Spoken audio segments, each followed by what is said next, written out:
वर्ग भगिनी, ज्या कार्यक्रमाची आपण सुरुवात आतुरतेने पाहत होतो तो कार्यक्रम या ठिकाणी सुरू झाला आणि सगळं स्वप्नगत झाल्यासारखं या ठिकाणी वाटत आहे.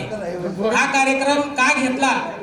गुरुर ब्रह्मा गुरुर विष्णू गुरुर देव महेश्वर गुरुर साक्षात परब्रह्म तस्मै श्री गुरुदेव नमः. आपण आपल्या गुरूंकडून ज्ञान घेतो, मोठे होतो, उंच आकाशामध्ये भरारी घेतो. त्या गुरुंना आपण कधीच विसरत नाही, परंतु त्या गुरुंना आपण सांगतही नाही की सर मी तुम्हाला विसरलो नाही म्हणून. हे सांगावं म्हणून प्रत्येक मुलांना, प्रत्येक विद्यार्थ्यांना या ठिकाणी वाटत होतं की मी एवढा उंच आकाशामध्ये भरारी घेतोय, हे फक्त आणि फक्त या तुमच्या प्रेरणेनेच किंवा तुमच्या या गुरुमुळेच मी या ठिकाणी उंच आकाशामध्ये भरारी घेतो. जे गुरु लहानपणी पाया पडतात तेच गुरु स्मरणामध्ये राहत असतात. आज मी फार आनंदित आहे की माझ्या गुरुसारखं मलाही गुरुजी होता आलं आणि ते फक्त श्रेय या गुरुजनांनाच या ठिकाणी मिळतं. आज मी ज्या वर्गामध्ये अध्यापन करतो ते श्रेय माझ्या सर्व गुरुजनांना आणि माझ्या लोकमान्य विद्यालय पानचिंचोली या शाळेला देतो. म्हणून मी या सर्व गुरुजनांना व माझ्या शाळेला कधीही विसरणार नाही.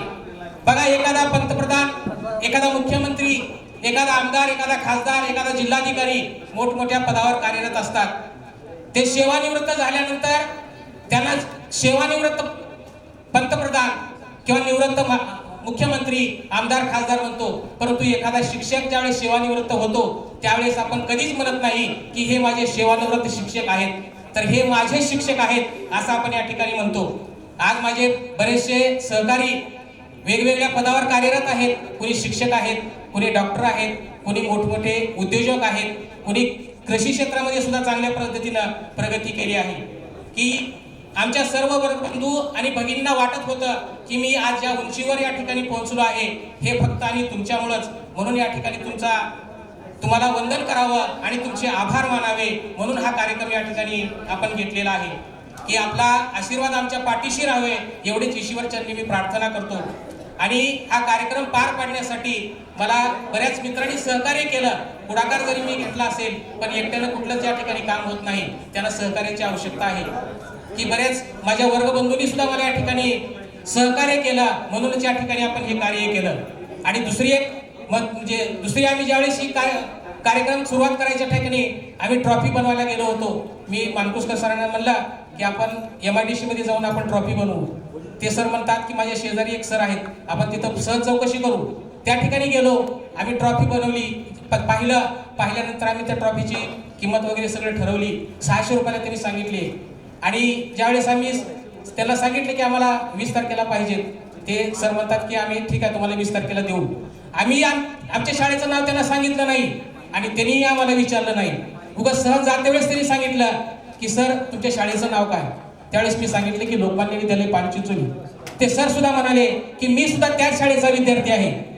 सरतापे सरकाळे सर म्हणून त्या ठिकाणी DCC बँकेमध्ये त्यांचे वडील कार्यरत होते, त्यांचाच तो मुलगा होता. आता सध्या ननंद या शाळेमध्ये शिक्षक आहेत.